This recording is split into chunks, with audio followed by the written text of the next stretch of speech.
El CEO creaba empleados fantasma para robarse la nómina. Cuando lo denuncié ante el consejo me culparon a mí de haberlos contratado, pero no sabían que guardé cada correo donde me presionó a firmar y tenía las huellas digitales de quien creó cada expediente. Hay trampas que se construyen con tu propia firma. No porque la hayas puesto ahí con mala intención, sino porque alguien calculó desde el principio que tu firma sería útil cuando llegara el momento de necesitar a alguien a quien culpar. Esa es la trampa más fría que existe.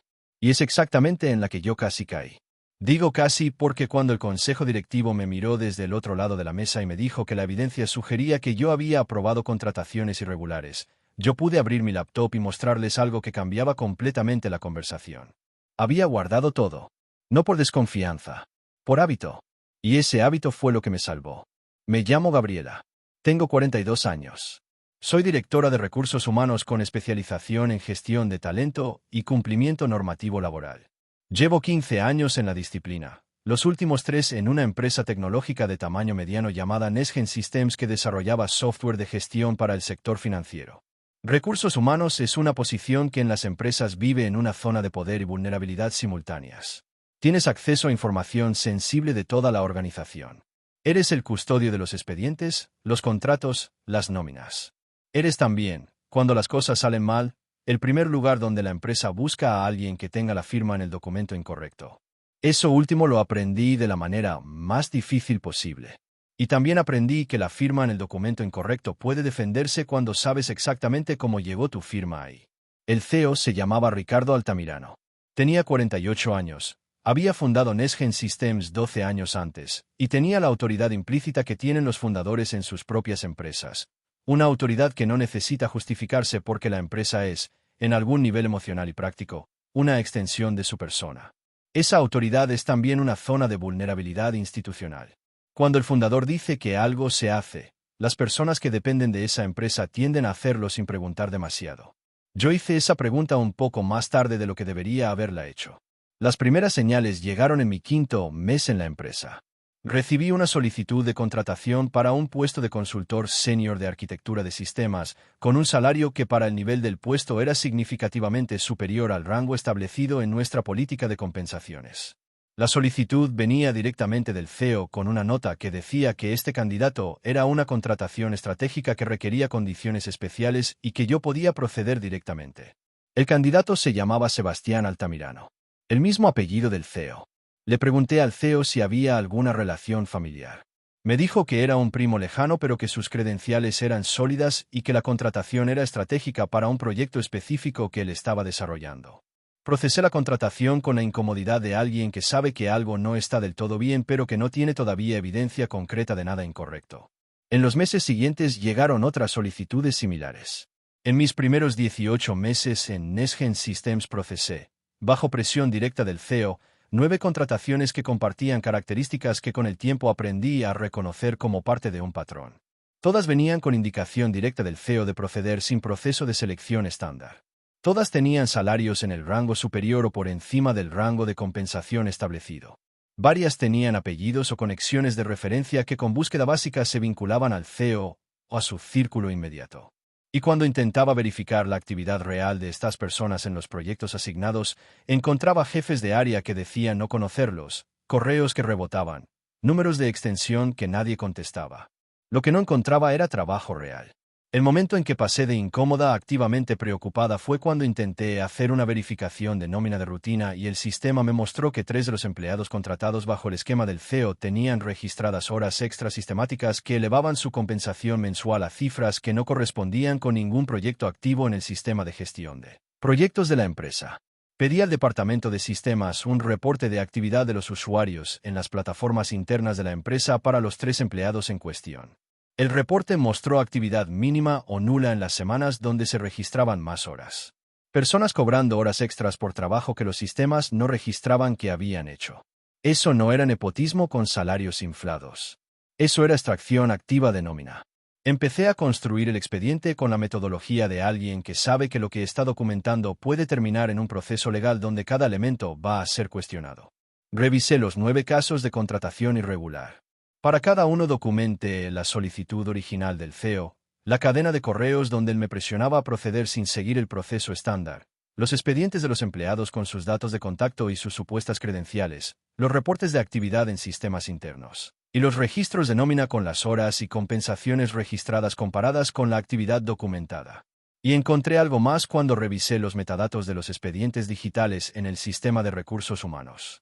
Los expedientes de los 9 empleados habían sido creados en el sistema con las credenciales de usuario del CEO, no con las mías. En el proceso normal de contratación en NextGen Systems, los expedientes los creaba yo como directora de recursos humanos. Eso era mi función y quedaba registrado en los metadatos del sistema como acción de mi usuario. Estos 9 expedientes los había creado el CEO directamente desde su acceso de administrador del sistema, que tenía porque era el fundador y había mantenido ese acceso desde los primeros días de la empresa. Después me los enviaba para que yo los aprobara formalmente. Mi aprobación era real. El proceso que la precedía no lo era. Y los metadatos lo demostraban. Fui al presidente del consejo directivo un miércoles por la mañana. NextGen Systems tenía una junta directiva con 5 miembros externos, incluyendo un presidente, que en teoría tenían la función de supervisión que en las empresas bien gobernadas actúa como contrapeso al poder del CEO.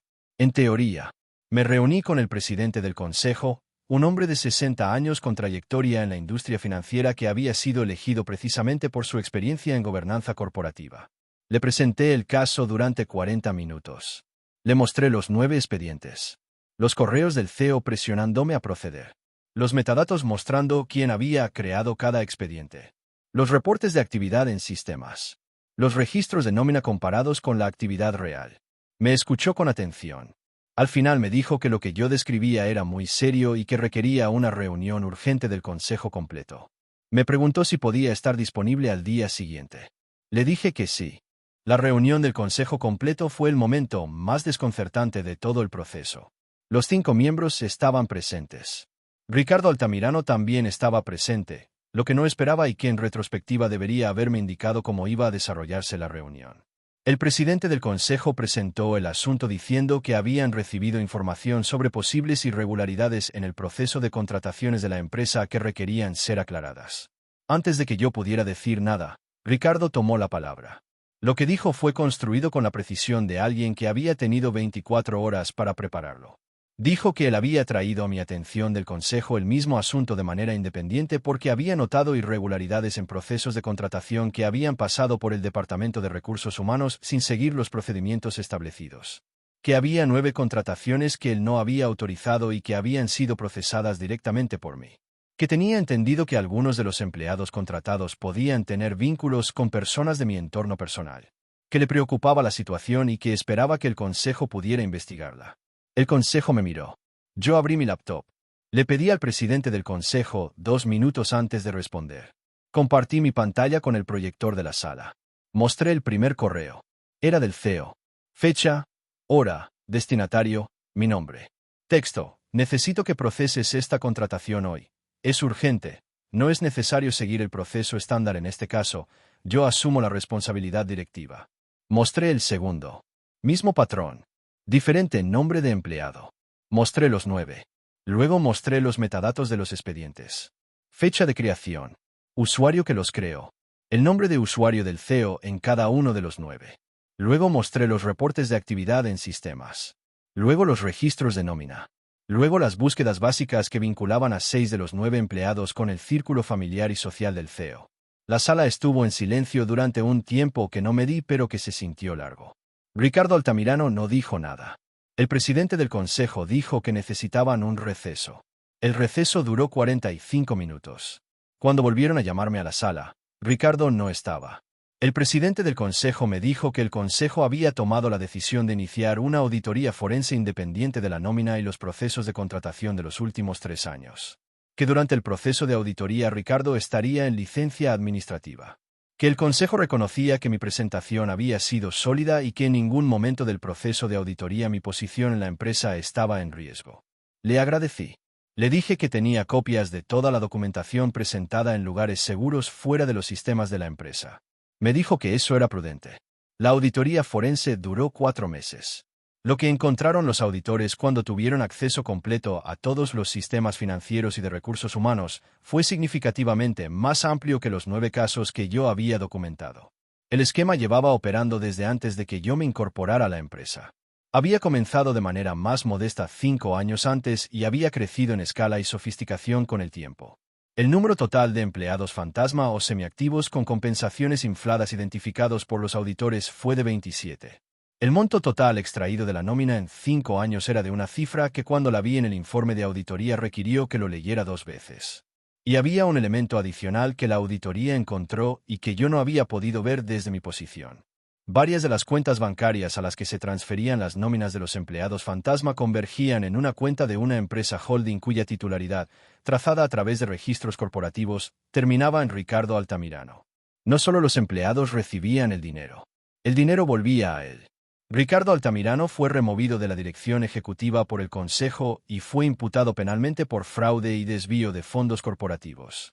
El proceso penal está en curso. Las personas que habían sido contratadas como empleados fantasma o semiactivos fueron notificadas de que sus contratos habían sido establecidos de manera irregular. Algunos de ellos, los que tenían vínculos familiares con Ricardo, eran claramente cómplices conscientes. Otros, especialmente los vinculados por referencias externas, parecían haber sido usados sin plena conciencia del esquema. La empresa, bajo nueva dirección temporal designada por el Consejo, está en proceso de reestructuración con los fondos recuperados a través del proceso civil paralelo. Mis correos. Eso fue lo que cambió todo en esa sala. No mi testimonio. No mi credibilidad. No mis 15 años de carrera impecable. Mis correos con sus fechas y sus horas y sus metadatos que probaban que yo había sido presionada a firmar y que la otra persona había creado los expedientes que después usó para intentar culparme. En recursos humanos, como en cualquier posición que maneje procesos formales con firma, hay una lección que este caso me enseñó de una manera que no voy a olvidar. Cuando alguien en una posición de poder te presiona a hacer algo que no sigue el proceso correcto, el primer movimiento que debes hacer es documentar esa presión. No para acusar, no porque esperes que algo salga mal, sino porque si algo sale mal, esa documentación es la diferencia entre ser la víctima y ser el chivo expiatorio. La diferencia entre esas dos posiciones es un correo guardado. Guarda los correos. Siempre guarda los correos. Si esta historia te puso a pensar, comenta, ¿guardarías todos los correos donde alguien te presiona a saltarte un proceso? Dale like si crees que nadie debería poder usar tu firma para encubrirse. Suscríbete para más historias reales. Comparte con alguien que trabaje en una posición donde firma documentos y necesite saber que puede protegerse. Consejo práctico: si trabajas en una posición donde firmas aprobaciones o autorizaciones y alguien en posición de autoridad te presiona a saltarte el proceso estándar, documenta esa presión en correo electrónico antes de proceder. Envíate a ti mismo un correo resumiendo la conversación si fue verbal.